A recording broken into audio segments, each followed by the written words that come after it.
acceptance speech, the former president addressed various sectors such as education, banking, health, and mining.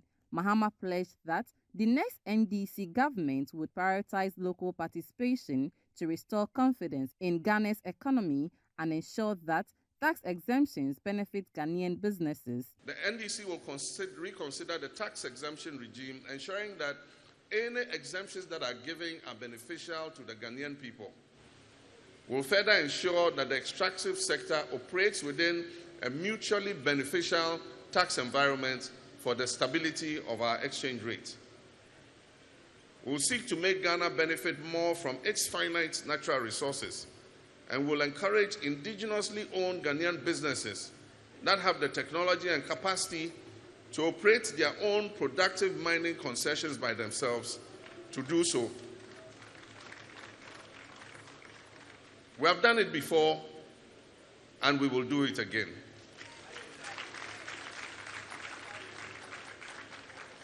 Together with my team, we will enhance investor confidence in our country to attract credible domestic and foreign investors, especially in the manufacturing and light industry sector.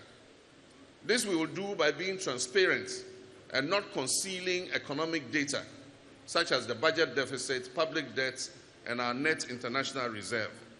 In addition, Mahama stated that his administration will reinstate the licenses of banks that were revoked as part of the government's financial sector reforms.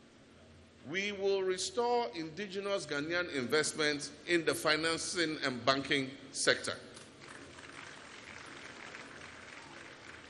And we will create a tiered banking system that will serve various segments of the market. We will give the opportunity for experienced banking hands who were laid off and needlessly to secure their careers once more, and move away from the menial jobs that they were compelled to take. As far as practicable, the banking licenses that were unjustly cancelled by this government will be restored.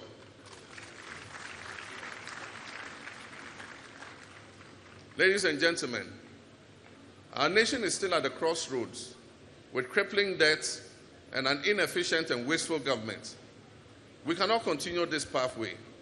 It is a betrayal of our people as a leader to keep doing things the same way when the results leave them poorer. He also proposed the creation of a governance advisory council to enhance political governance and an independent value for money office to scrutinize procurement processes and combat corruption. In that regard, we'll establish a governance advisory council to help improve political governance, curb corruption, and ensure the respect of human rights. This council will include representatives of civil society organizations, religious leaders, traditional leaders, and ordinary Ghanaians. And amongst others, they will be empowered to release a State of Governance in Ghana report every year. This report will guide government in fine-tuning our good governance record. And as I said already, I'll run the leanest but most efficient government under the Fourth Republic by appointing not more than 60 ministers and deputy ministers. And I said already, I'll work to abolish the payment of ex gratia and cut out waste and ostentation in government. We shall work with Parliament and all stakeholders to complete the Constitution review process and strengthen the separation of powers. Government procurement is recognized as a major source of corruption and misappropriation of public funds.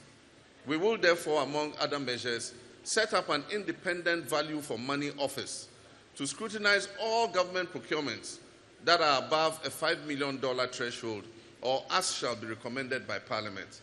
During the same event, former minority leader and member of Parliament for Tamale South, Haruna Idrisu, expressed his belief that John Dramani Mahama's election as the NDC flag bearer would help rescue Ghana from the current government led by Akufo-Addo and Bawumia.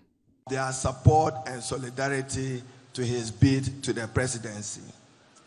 He comes to the presidency with some unique characteristics. At least for John Dramani Mahama, He is not the sketch.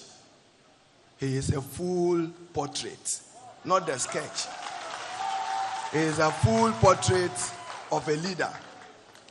And for him, public service is a calling.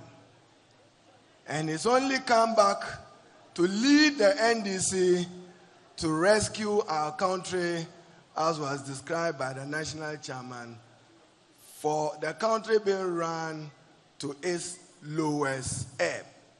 Nana Addo Dankwa and Dr. Bawumia have run this economy to the nadir of economic failure.